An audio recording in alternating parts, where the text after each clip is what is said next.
Chag Sameach, everyone. It is such a gift to be here together. Today I want to share with you just a little bit, because this Passover for me sparked a new train of thought, something I'd never considered before, certainly not in this way. And as I pondered this question, this idea, it opened up some new potential for meaning. So I want to start with just an origin story. So I'm flying back to Colorado, and thinking about our Passover Seder this year, we had 8 kids under 8, which is the perfect number of small humans to have thoughtful, in-depth conversations about what's happening in the world. And I knew heading in that everyone, all the kids especially, had been really thinking about what's happening in Israel, what's happening worldwide. And I knew that they wanted to have thoughtful, insightful discussions, that they had prepared not just the 4 questions. And I was just feeling like, what have I gotten myself into? I could have stayed in Boston, could have had these conversations. What are we going to do? And so I came up with a couple of strategies. One of my strategies for working with the kids is always stories. And so I started writing like a story of the Exodus that I thought would be meaningful. And part of that for me, especially when talking to kids, is to get into the feelings. Like, how did you feel? How did the people feel? And we wanted to act out, like, how do you feel when you're so tired? And like get into the body. So we had this whole conversation about just how tired the Israelites were. We got our bodies and we got just like really tired. Like your muscles hurt and your bones ache and you're just so tired, and it's been 400 years and you haven't had any hope. And then we got tired in our breathing. Just imagine how tired you are that you can't even really take a full breath. And in that world of exhaustion, we started to think about what it must have been like for the Israelites to have this person show up and say, "It's time. Hey, everybody, I know it's been tough, but freedom awaits." And there's this moment for the Israelites that they're just like, how do you even experience that? Rashi says in the text that they were kotzer ruach, that they were, like, the idea was so different than what they could even process, that they started either not being able to breathe fully or hyperventilating. They were just, they couldn't get it. They couldn't get that picture. That's vignette number 1. Vignette number 2 is, as I was preparing for the Seder that we were not going to do, I was just thinking about how this Passover is the closest experience of Passover I've ever had to my ancestors. I always grew up, and my parents have this Seder that's a very, I would call it a crunchy granola Seder. You sit down and you are just invited to think about your own personal Mitzrayim and what are the patterns and the behaviors that hold you back. And throughout the Seder, there are all these processes, including a fire ceremony, and you come out at the end and you're just like liberated. You've given up all these behaviors that have kept you from being your full self, and you are redeemed. And this year I was like, you can't do that. And not only can you do that, but I can't even, like, the way that the world is right now, I can't even really contemplate redemption. And that feels hard. Like, I feel like the Israelites, how do you even contemplate a world where it just seems impossible that we could ever cross into the promise? Like, what does that even mean now? Vignette number 2. Vignette number 3. Getting ready for the Seder, which who knows what you're going to do with 8 kids under 8. I say to my dad, hey, I think I want to teach a new song. And my dad says to me, a new song? How are you going to get 30 people, including 8 kids under 8, to sing a song? Which was the ultimate question that prompted this reflection. How can you get 30 people to, if I can't get 30 people to sing a song at a Seder, how did Moses and Miriam get 3 million people to sing a song coming out of Egypt? And by the way, it's not a simple song. It's a very detailed, very precise song. So then I got back into thinking about, what does it feel like to be an Israelite? You're exhausted. You're walking out of Egypt. You get to the sea. You're following a pillar of cloud, a pillar of fire. You've been walking non-stop. Yomam v'layla. You're just going and going and going. And by the way, you didn't start out feeling great. You are exhausted. You're schlepping your kids and your bags, not very many bags, but enough bags to be heavy. And you are walking and you're walking and you're walking and you walk through. And thank God this miracle opens up and the sea parts and you walk through and then you see your enemies destroyed. But then, how do you feel? Like, how do you feel? You're so tired. You're so exhausted. You have no idea where you're going. You're putting all your faith in this guy who says he can talk to God. You've seen some wonders, but how do you feel? And what do you do? And this is what's just so interesting. If you look at the text, and I never do this, but today I just want to look very, very closely at the text. Please feel free to look with me. We're on page 405, verse 31. When Israel, it's at the very bottom of 405, when Israel saw the wondrous power which the Lord has wielded against the Egyptians, the people feared the Lord. They had faith in the Lord and his servant Moses. Then, we're on the next page, then Moses and the Israelites sang this song to the Lord.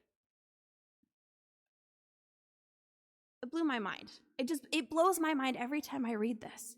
That their reaction after being exhausted, after being overwhelmed with this destruction, and they have no idea where they're headed to, where they're going, what's going to be. They've left everything they know, and their move is awe, their move is faith, and their move is song. So if you can get through the, like, how do you even get to song? I don't know. I imagine myself back then. Would I sing? I honestly don't know. I honestly had the question this year of if it was the right time to sing. But if you were going to sing, and if we were going to sing, you saw the song. It's a long song. So my question, the question I want to spend the rest of our time with today, how do you get 3 million people to sing a song? So there are a couple of possibilities. I've been thinking about this for a long time, but here's what I've got for you today. One possibility is that this was an old song. The way that gospels functioned in this country for slaves on plantations, this was a song that had been sung for generations upon generations. It was a song that was known. Now, there's a clear problem with that thinking. Because in order to sing this song, you have to know the future. So maybe let's go with this. Just going to work it here. If this was a song that had been sung, maybe, just maybe, this is a teaching about the power of affirmation. That you have the power in your own mind. This is the liberal, crunchy granola in me. That if you really think and you really focus on a clear possibility, that the power of your mind can create reality in the world. Kind of stretches credulity, but maybe you could have imagined that God would have swooped in and saved you and rescued you and brought you out through the sea and then crashed the sea down on your enemies, and you would have made it through and you would have had this song to sing, and you sang it enough times that it happened. It doesn't really work, but I still think that teaching is powerful, and there's still something to that idea of affirmation, that even in the darkest times, we can imagine the world that we want it to be, and we can get there. Okay, but I'm with you. That's not so compelling. Rabbi David Frankel has a whole teaching about the Song of the Sea. It's really great. And he talks about the problem with this song, i.e., if you look closely at this song, let's look at page 411, verse 13. If you look closely at this song, it talks about events that happen long after the Exodus. In your love, you lead the people you redeemed. In your strength, you guide them to your holy abode. The peoples here, they tremble. Agony grips the dwellers in Philistia. Now are the clans of Edom dismayed. The tribes of Moab, trembling grips them. All the dwellers in Canaan are aghast. Terror and dread descend upon them. Through the might of your arm, they are still as stone. Till your people cross over, O Lord, till your people cross whom you have ransomed. You will bring them and plant them in your own mountain, the place you made to dwell in, O Lord, the sanctuary, O Lord, which your hands established. Now, how is it possible? I get how they could sing about just witnessing the destructions of the Egyptians. That makes sense. But how do they know about the wars that are ahead of them? And the Torah goes out of its way to say that God led them the roundabout way so they wouldn't get any fights on the way. How do they know? And how do they know about the temple? And how do they know about the Torah? And there's so many questions. And so, Rabbi Frankel says, just possibly, this song was actually written long after the Exodus. He writes, "It is thus most reasonable to assume that the song was originally recited in one of the central temples in the land. Most scholars assume that the reference is to Jerusalem and only later attributed to Moses and the Israelites, and situated at the time of the miracle at the sea. By placing the song at this juncture and putting it in the mouths of Moses and the Israelites, the editor depicts the miracle at the sea as such a high point that the people burst spontaneously into song." So if you think it's written far after and then imposed back on this story, it has the advantage of heightening the drama, heightening the story, and giving our people the ability to recognize God's miracle and be faithful in exactly that moment. But I think this understanding actually has something else to teach us. Because this is talking about one practice that we can do to digest and process trauma. That when we have experienced trauma, there are all sorts of therapies, talk therapies and light therapies that invite you to go back to the moment and rethink what happened and speak about what happened and re-examine what happened. And so this teaching, if we think about the song as coming back, is a lesson for us that even if we can't metabolize what we're experiencing now, we have the ability to go back in time, sometime in the future, and create meaning. We can actually recreate our reactions. We can actually recreate our actions. And in that way, we have the ability to transform our future. By the way, this song, if we think about it this way, wasn't just written about something that happened back then, but it's something we say each and every day as a reminder that we write our story in every moment and we choose a story of liberation. And still, it kind of messes with the drama of the Torah. The Torah is very clear. It happens then, right? So how do we process it? Either it's a song that they processed for a long time, a power of affirmation. It's a song that they wrote in the future and it's coming back to process trauma.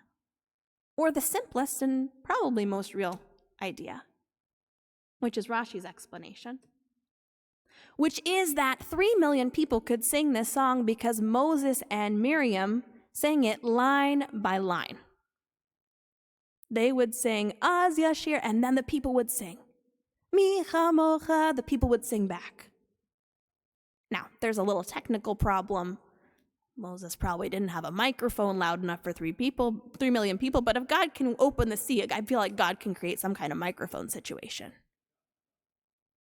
Now, what does this teach us? If that's true, that Moses led the people out and Miriam led the people out and they sang line by line, then this song is all about the importance of holy and righteous leadership.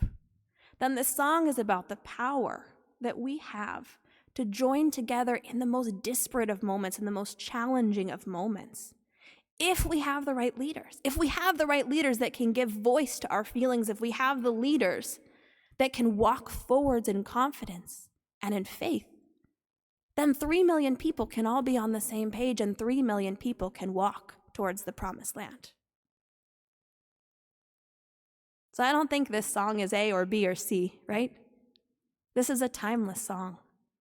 The Song of the Sea teaches us that in our most desperate situations, we're not stuck. We can think forward and create possibility. We can go back and rewrite our narrative. And we can look around and find the people that can help us walk through. We rise, Chatzi Kaddish.